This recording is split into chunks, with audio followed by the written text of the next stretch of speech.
जिसकी दया से सरस्वती भाव रही उपजाए, कार्तिक महात्म्य का कमल लिखे 8वां अध्याय। राधे राधे। आज हम सुनेंगे कार्तिक मास महात्म्य में 8वां अध्याय और साथ में सुनेंगे कार्तिक मास की कहानी। तो आइए शुरू करते हैं। आगे की कथा में नारद जी बोलते हैं, अब मैं कार्तिक व्रत के उद्यापन का वर्णन करता हूँ, जो सभी पापों का नाश करने वाला है। व्रत का पालन करने वाला मनुष्य कार्तिक शुक्ल चतुर्दशी को व्रत की पूर्ति और भगवान विष्णु की प्रीति के लिए उद्यापन करे। तुलसी के ऊपर एक सुंदर मंडप बनाए, उसे केले के खंभों से संयुक्त करके नाना प्रकार की धातुओं से उसकी विचित्र शोभा बढ़ाए। मंडप के चारों ओर दीपकों की श्रेणी सुंदर ढंग से सजाकर उसे रखे। उस मंडप में सुंदर बंधनवारों से सुशोभित 4 दरवाजे बनवावे और उन्हें फूलों से तथा चंवर से सुसज्जित करे। द्वारों पर पृथक पृथक मिट्टी के द्वारपाल बनाकर उनकी पूजा करे। उनके नाम इस प्रकार हैं: जय, विजय, चंड, प्रचंड, नंद, सुनंद, कुमुद और कुमुदाक्ष। उन्हें चारों दरवाजों पर 2-2 के क्रम से स्थापित कर भक्ति पूर्वक पूजन करे। तुलसी की जड़ के समीप 4 रंगों से सुशोभित सर्वतोभद्र मंडल बनवावे और उसके ऊपर पूर्णपत्र तथा पंचरत्न से संयुक्त कलश की स्थापना करे। कलश के ऊपर शंख, चक्र, गदाधारी भगवान विष्णु का पूजन करे। भक्ति पूर्वक उस तिथि में उपवास करे तथा रात्रि में गीत, वाद्य, कीर्तन आदि मंगलमय आयोजनों के साथ जागरण करे। जो भगवान विष्णु के लिए जागरण करते समय भक्ति पूर्वक भगवत संबंधी पदों का गान करते हैं, वे सैकड़ों जन्मों की पाप राशि से मुक्त हो जाते हैं। जो मनुष्य भगवान के निमित्त जागरण करके रात्रि भर भगवान का कीर्तन करते हैं, उनको असंख्य गोदान का फल मिलता है।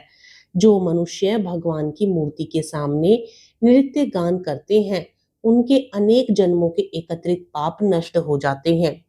जो भगवान के सम्मुख बैठकर कीर्तन करते हैं और बंसी आदि बजाकर भगवत भक्तों को प्रसन्न करते हैं तथा भक्ति से रात्रि भर जागरण करते हैं, उन्हें करोड़ों तीर्थ करने का फल मिलता है। उसके बाद पूर्णमासी में एक संपत्निक ब्राह्मण को निमंत्रित करें। प्रातःकाल स्नान और देव पूजन करके वेदी पर अग्नि की स्थापना करें और भगवान की प्रीति के लिए तिल और खीर की आहुति दे।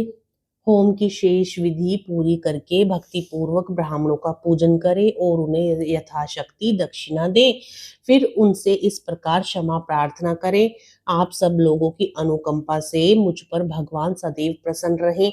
इस व्रत को करने से मेरे 7 जन्मों के किए हुए पाप नष्ट हो जाएं और मेरी संतान चिरंजीवी हो।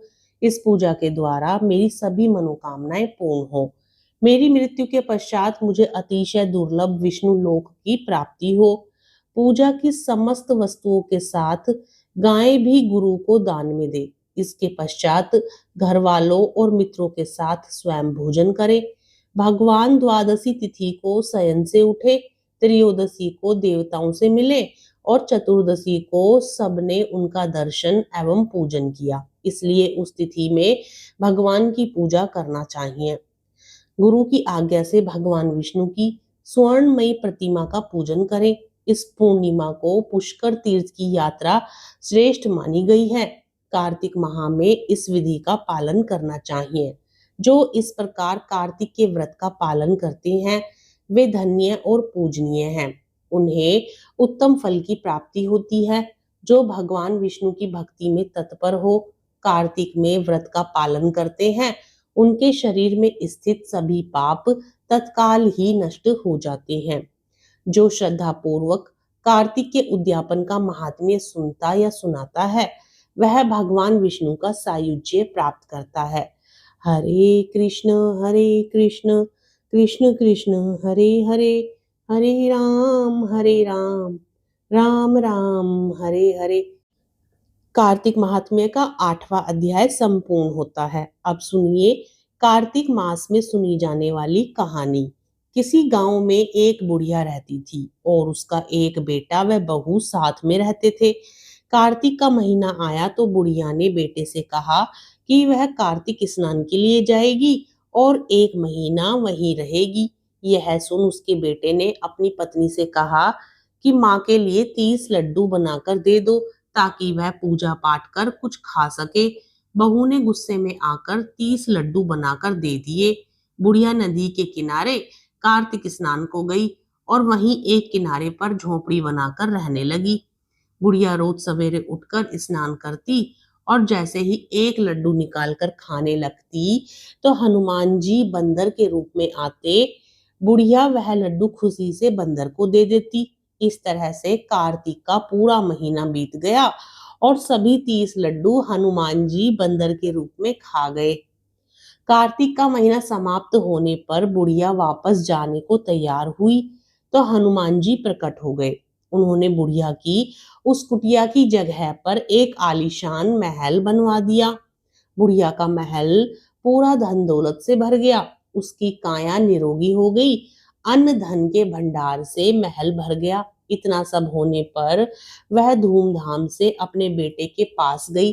बुढ़िया को इतना धनी देखकर उसकी बहू ने मन में कहा कि अगले कार्तिक मैं भी अपनी माँ को कार्तिक स्नान के लिए भेजूंगी। और अगले कार्तिक आने पर उसने अपनी माँ को कार्तिक स्नान के लिए कहा। पूरे 30 लड्डू, घी व बहुत सा मावा डालकर अपनी माँ के लिए बनाकर दिए।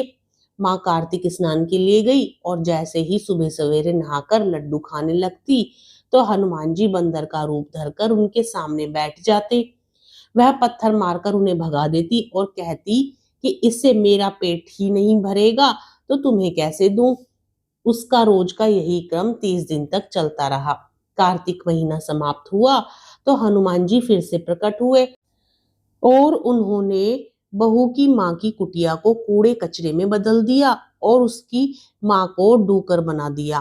कार्तिक महीना समाप्त होने पर बहू ने भी अपने पति से कहा कि कार्तिक महीना खत्म हो गया है, आप मेरी माँ को गाजे बाजे के साथ लेकर आओ।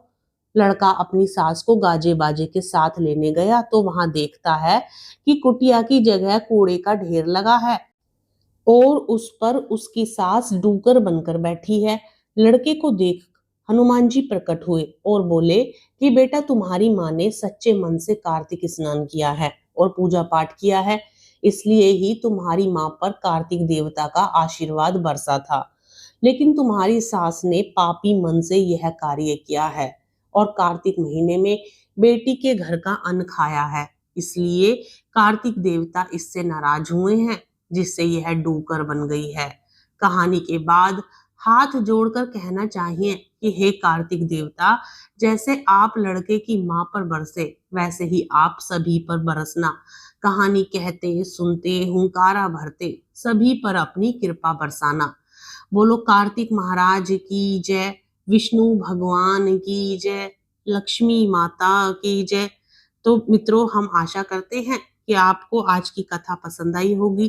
कथा पसंद आए तो वीडियो को लाइक जरूर करें, अपने मित्र गणों में भी शेयर करें और साथ ही यदि आप चैनल पर नए हो तो चैनल को सब्सक्राइब भी जरूर करें। हरे कृष्ण कृष्ण कृष्ण हरे हरे, हरे राम राम राम हरे हरे।